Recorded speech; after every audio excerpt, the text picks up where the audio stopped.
जिनेन्द्र वन्दे तु सर्वसिद्धे धुविममलमणोवमं गदिं पत्ते वोच्छामि समयपाहुड मिणमो सुध केवली भणिदम। पंच परमेष्ठी भगवान की जय। समय सार जी ग्रंथादिराज की ज्ञानशाला में हम समझ रहे हैं जो ज्ञानी जीव होता है वो पर को आत्मरूप और आत्म को पररूप नहीं मानता। पिछली कक्षा में हमने पढ़ा था ज्ञानी जीव वही होता है जो आत्म भावों का आत्मा को कर्ता मानता है, पर भावों का कर्ता पर को मानता है, वही ज्ञानी कहलाता है। आज की इस कक्षा में हम उसी बात को समझेंगे। आचार्य भगवान कह रहे हैं जो उन पर भावों का कर्ता अपने आप को मानता है तो वह असत्य विकल्प करता है, वह आत्म भाव को प्राप्त नहीं होता। देखें गाथा क्रमांक 101। तिवि हो ए सुवयोगो, तिवि हो ए सुवयोगो, अस्वियप्पम करे दिको हो हम, अस्वियप्पम करे दिको हम, कर्ता तस्सुवयोगस्य, कर्ता तस्सुवयोगस्य, होदिसो अत्यभावस्य, होदिसो अत्यभावस्य। बोलिए तिवि हो ए सुवयोगो, अस्वियप्पम करे दिको हो हम, कर्ता तस्सुवयोगस्य, होदिसो अत्यभावस्य। तिवि हो ए सुवयोगो, अस्वियप्पम करे दिको हो हम, कर्ता तस्सुवयोगस्य, होदिसो अत्यभावस्य। आइए गाथा का अर्थ देखते हैं। तिवि हो एसुव ओगो। तिवि हो अर्थात तीन प्रकार का। तीन प्रकार कौन कौन से? मिथ्यात्व, अज्ञान और अविरति, जिनकी हम पहले की गाथाओं में चर्चा करके आ चुके हैं। उन्हीं तीन उपयोग को यहाँ ग्रहण किया है। उपयोग से यहाँ तात्पर्य भाव, परिणाम। तिवि हो अर्थात तीन प्रकार का। एसुव ओगो, एसु अर्थात यह, उव ओगो अर्थात उपयोग। तीन प्रकार का यह उपयोग, मिथ्यात्व, अज्ञान और अविरति रूप जो उपयोग है, जो भाव है, वह अस्वियप्पम असत विकल्प वाला है। असत अर्थात असत्य, मिथ्या, गलत विकल्प वाला है। करेदि करता है। कोहो हम, कोहो अहम, मैं क्रोध हूँ, ऐसा। मैं क्रोध हूँ, इस तरह जो आत्मा इन तीन प्रकार के परिणामों से होकर के विकल्प करता है, उसका वह विकल्प असत अर्थात मिथ्या कहा गया है, गलत कहा गया है। आगे कह रहे हैं कत्ता तस्सुव ओगस्य। कत्ता अर्थात कर्ता, तस्य उस, उव ओगस्य उपयोग रूप। जो आत्मा है, जो करता है, वह उस उपयोग रूप होदी होता है। सो अर्थात वह, अत्यभावस्य आत्मा के भाव का, अर्थात वह आत्मा उस उपयोग रूप आत्मभाव का कर्ता होता है। क्या मतलब? यहाँ पर ये कहना चाह रहे हैं आचार्य भगवान, जो हमने दूसरी पंक्ति में अंतिम शब्द पढ़ा कोहो हम, अर्थात मैं क्रोध हूँ, मैं क्रोध रूप में हूँ। इस प्रकार जब आत्मा अपने स्वयं का विकल्प करता है, भाव करता है, तब उस समय वह आत्मा उस उपयोग रूप अपने भाव का कर्ता कहलाता है। जैसा कि हम पहले गाथा में पढ़ के आ चुके हैं, जिस समय आत्मा जिन भावों का करता है, उस समय वह आत्मा उन्हीं भावों का कर्ता कहलाता है। उसी बात को यहाँ उदाहरण से समझा रहे हैं। कोहो हम, मैं क्रोध हूँ अथवा मैं क्रोध रूप में हूँ, तो उस समय वह आत्मा क्रोधी बन जाता है। इसलिए उस अवस्था में, क्रोध रूप अवस्था में, वह आत्मा उस भाव का, उस आत्म भाव का कर्ता कहा गया है। एक बार फिर से गाथा का एक एक शब्द का अर्थ देखें। तिवि हो एसुव ओगो, तीन प्रकार का यह उपयोग, उपयोग से तात्पर्य भाव, परिणाम। तीन प्रकार का कौन कौन सा? मिथ्यात्व, अज्ञान और अविरति। इन तीन प्रकार के उपयोग से युक्त होकर जब आत्मा कोहोहम, मैं क्रोध हूँ अथवा मैं क्रोध रूप हूँ, इस तरह का असत विकल्प करता है, अर्थात गलत विकल्प करता है, मिथ्या विकल्प करता है, तब वह आत्मा कर्ता तस्सुव ओगस्य, कर्ता होता है। किसका? तस्य उव ओगस्य, उस उपयोग का। नीचे की पंक्ति में जो लिखा है अत्य भावस्य, जो अपने आत्म भाव है, उस उपयोग रूप जो अपना आत्मा का भाव है, उस परिणाम रूप जो आत्मा का परिणाम है, वह आत्मा उस समय उनका कर्ता होता है। उस समय वह आत्मा क्रोधी कहलाता है। क्रोध रूप परिणाम किसने किए? आत्मा ने किए। तो उस समय वह आत्मा उस क्रोधादि रूप परिणामों का कर्ता कहा जाता है। गाथा का भावार्थ देखें। यह मिथ्यात्व, अज्ञान और अविरति तीन प्रकार का उपयोग करता हुआ आत्मा मैं क्रोध हूँ, अर्थात मैं क्रोध रूप हूँ, ऐसा आत्मविकल्प करता है, ऐसा विचार करता है। वह आत्मा उस उपयोग रूप अपने भाव का कर्ता होता है, अर्थात जिस समय उसने ऐसा विकल्प किया, ऐसा विचार किया, क्रोध ही नहीं अन्य कषाय रूप भी यदि उसका वैसा विकल्प होता है, माना कि मान कषाय कर रहा है, घमंड कर रहा है, तो उस समय वह आत्मा अपने उपयोग रूप अपने भाव का, उस मान कषाय रूप भाव का, उस समय वह आत्मा कर्ता कहा जाता है। भैया जी, गाथा में आया है तिवि हो एसु ओगो, तीन प्रकार का उपयोग है, तो यह तीन प्रकार का उपयोग कौन सा है? तीन प्रकार का उपयोग है मिथ्यात्व, अज्ञान और अविरति।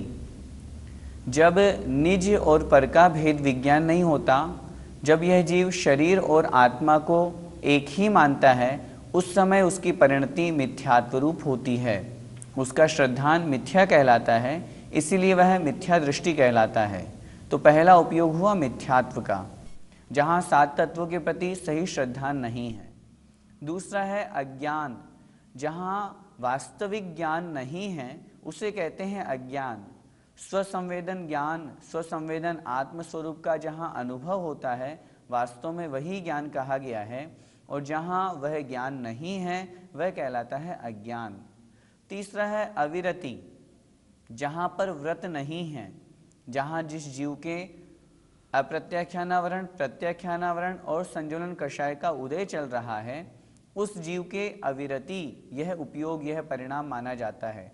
और जहाँ उसने इन व्रतों को ग्रहण कर लिया, पांचों पापों का त्याग कर दिया अणुव्रत अथवा महाव्रत रूप से, तो फिर वह विरति, व्रतों को धारण करने वाला बन जाता है। तो इस प्रकार गाथा में जो तीन प्रकार का उपयोग कहा गया है, वह मिथ्यात्व, अज्ञान और अविरति, ऐसा समझना चाहिए। इस गाथा का पद्यानुवाद देखें। मिथ्यादि रूप ढलता उपयोग गाता, मैं क्रोध हूँ सतत यो रट है लगाता, करता अतः वह निजी उस भाव का है, ज्ञाता नहीं विमल निर्मल भाव का है।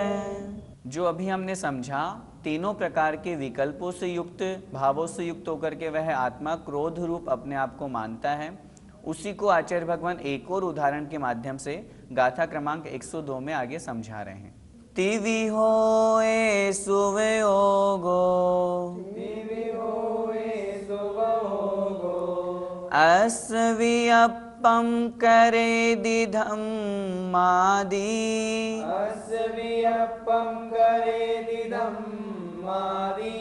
कर्ता तस्सुवे ओगस्य, हो दिशो अत्य भावस्य। बोलिए।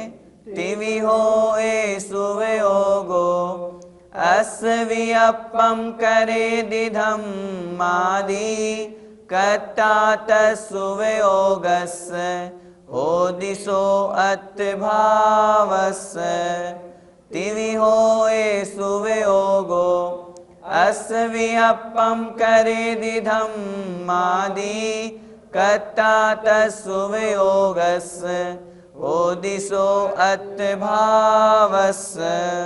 गाथा का अर्थ देखें। तिविहो एसुव ओगो। तिविहो अर्थात तीन प्रकार का, एसुव ओगो यह उपयोग। जो हमने पिछली गाथा में जैसे की चर्चा की थी उसी अनुसार यहाँ कह रहे हैं मिथ्यात्व, अज्ञान और अविरति रूप यह तीन प्रकार का उपयोग। असवियपम असत विकल्प करेदि करता है, धम्मादि में धर्मादिक हूँ ऐसा, में धर्मास्तिकाय धर्म अधर्म जो द्रव्य हैं उस रूप मान करके जो तीन प्रकार के उपयोग को करता है वह असत विकल्प वाला होता है, अर्थात उसका ऐसा करना, उसका ऐसा परिणाम असत्य है। कर्ता तत्सुवियोगस्य, कर्ता अर्थात कर्ता, तत्सुवियोगस्य उस उपयोग रूप, होदि अर्थात होता है, सो अर्थात वह आत्मा, अत्यभावस्य अपने भाव का, अर्थात वह आत्मा उस उपयोग रूप अपने भाव का कर्ता होता है। क्या मतलब? जो हमने पिछली गाथा में पढ़ा था, जिस प्रकार वह आत्मा मैं क्रोध रूप हूँ, मैं मान रूप हूँ, इस तरह का भाव करके विकल्प जाल में फंसता है, अर्थात इस तरह का विकल्प करता है, तो उसका यह विकल्प असत्य कहा गया है। उस उपयोग रूप जो उस आत्मा का विकल्प है, आत्मा का भाव है, उस समय वह आत्मा उस भाव का कर्ता कहा गया है। उसी प्रकार मैं धर्मादिक हूँ, मैं धर्म द्रव्य रूप हूँ, मैं अधर्म द्रव्य रूप हूँ, जो इस प्रकार का विकल्प करता है, इस प्रकार का भाव करता है, आत्मा उस समय उन्हीं भावों का कर्ता हो जाता है। भावार्थ देखें।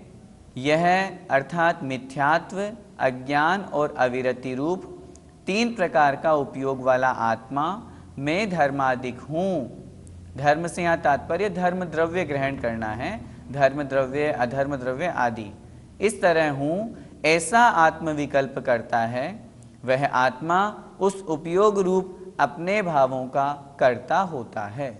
भैया जी, मैं धर्म द्रव्य रूप हूँ ऐसा चिंतन तो कोई नहीं करता।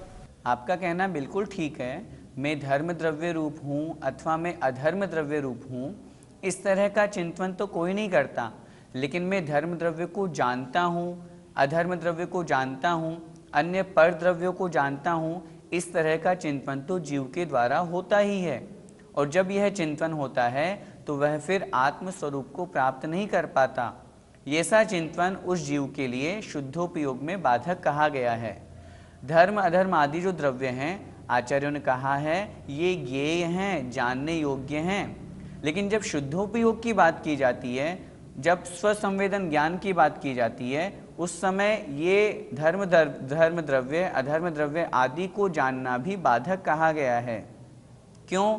क्योंकि वहाँ पर मात्र आत्मस्वरूप का ही चिंतन करना है, आत्मस्वरूप के अलावा और अन्य किसी का भी चिंतन नहीं करना।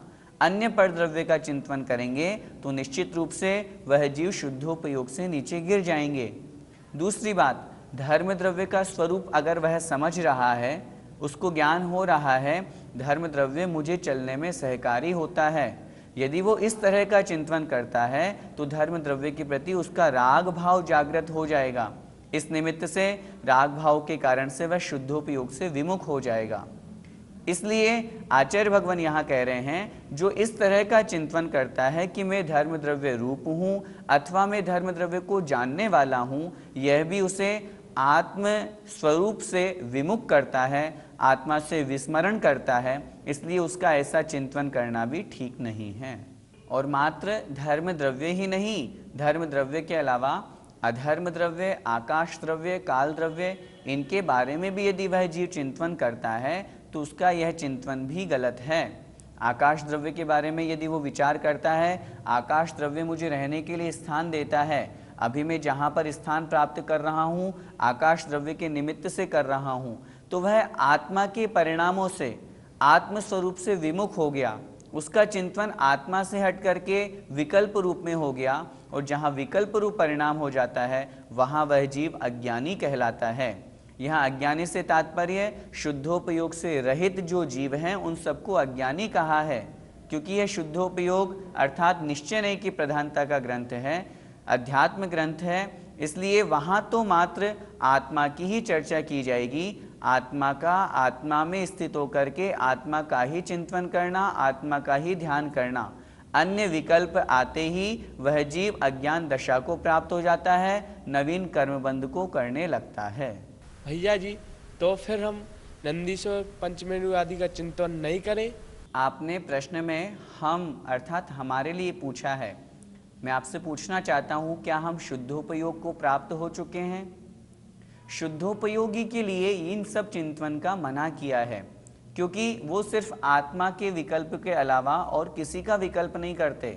और मैं कह रहा हूँ आत्मा का भी विकल्प नहीं करते, बस आत्म स्वरूप में लीन होकर के आत्मा का ही चिंतन करते हैं। स्वसंवेदन ज्ञान इसे ही कहा गया है। इसलिए शुद्धोपयोगी मुनि महाराज की अपेक्षा से इनका चिंतन गलत कहा गया है।